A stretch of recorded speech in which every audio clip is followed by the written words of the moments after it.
who will be the buyers of the soybeans from the Chinese side of things.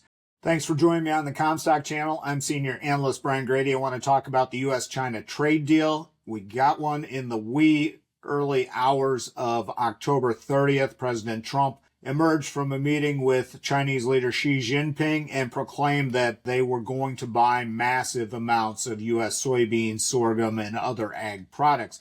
He also used the word tremendous in some of his press conferences and other correspondence, and so he really hyped it up. But the markets didn't like that. The initial reaction was highly negative, knee-jerk to the downside, because he used words that were very subjective, massive, tremendous, those types of things, and markets deal in very objective terms, tons, bushels, and they wanted some specifics, and honestly, Trump didn't initially provide those specifics.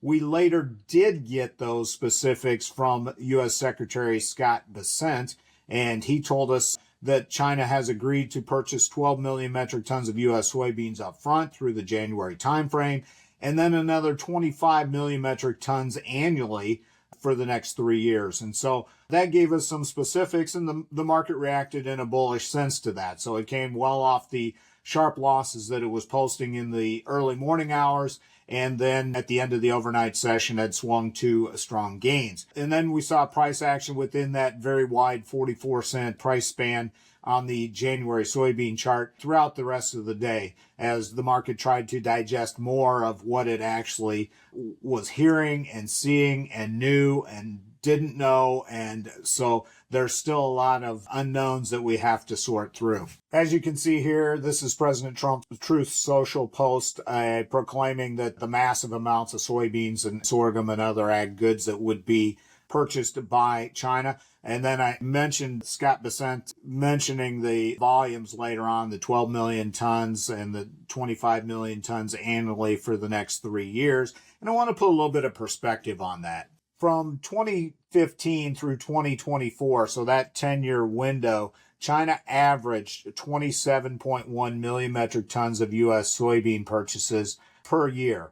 And so the 25 million tons that Bessent indicated that China had agreed to purchase for the next 3 years would fall short of that by just a little bit over 2 million tons per year. If you look at the 2018-2019 timeframe, and we'll call that Trade War 1 with China, you take those out and the average has actually been about 30 million metric tons over those other years, 8 years within that 10-year timeframe. And so then that would leave us 5 million metric tons short. Now, keep in mind, Bessent said that this would be at least 25 million metric tons per year that China has agreed to purchase, and it could go above that. That's part of the unknown and what we don't know within this trade deal. The other thing here on this chart is that for 2025, I took the 5.9 million tons that was already exported to China through the first 7 months of the year, and actually that was in the January through May timeframe. Nothing has been done since that point in time. So I took those 5.9 million tons, added the 12 million tons that's going to be immediately purchased and shipped, and get to 17.9 million tons, still well shy of what the historical average has been. And so this trade deal, while good and gives us some numbers to start plugging into balance sheets for the 2025-26 marketing year on forward, it also leaves some uncertainty and isn't probably as much as massive or tremendous as what President Trump proclaimed it to be. Some of the questions that still remain, I think first and foremost, is what is China going to do with the 20% tariff it currently has on U.S. soybeans? Now, this is in addition to a 13% value-added tax that China also charges. And so that pushes it to about 34% tax on U.S. soybeans. If that isn't removed, that 20%, then I think that all these purchases will be done by state-owned firms. If that 20% is eliminated or at least rolled back to a large degree, then I think you would get commercial firms to come into play. And you might ask, well, what does it matter? Soybeans sold to China or soybeans sold to China? Yes, they are, but they have different purposes. So if state-owned firms are buying them for state-owned reserves, that is a rainy day fund. So that is soybeans that China will use if it gets into a trade spat with the United States again down the road as a cushion. If those 20% tariffs are eliminated or at least rolled back in a significant portion, that would open up commercial demand. And the commercial demand obviously is for use immediately when they bring them in. And so they crush them and then it goes into the feed for the livestock sector. And so there is a difference, not in terms of volume that's purchased, but in terms of what the purpose of the use is. And the purpose of the use will dictate whether it's used more immediately up front or whether it's used longer term. And so I think that that is a critical factor in determining who will buy what and when they will buy and those types of things. What is the mechanism for locking these in? Is it price-based? Because if it's price-based, then China will only buy soybeans from the United States if we're competitive with Brazil and Argentina. But if there's no mechanism here for it being a price-based purchase, then the U.S. faces some competitive challenges, and I'll talk about that here in a little bit. What's the volume of other ag purchases? So Trump mentioned sorghum and other ag goods. What are some of those others? Well, sorghum obviously would be the one that was mentioned, and China's the biggest buyer of U.S. sorghum. Cotton, I think, would come into play. Meat products, whether it be beef, pork, chicken, I think that all those would potentially come into play within this deal, but we don't know that.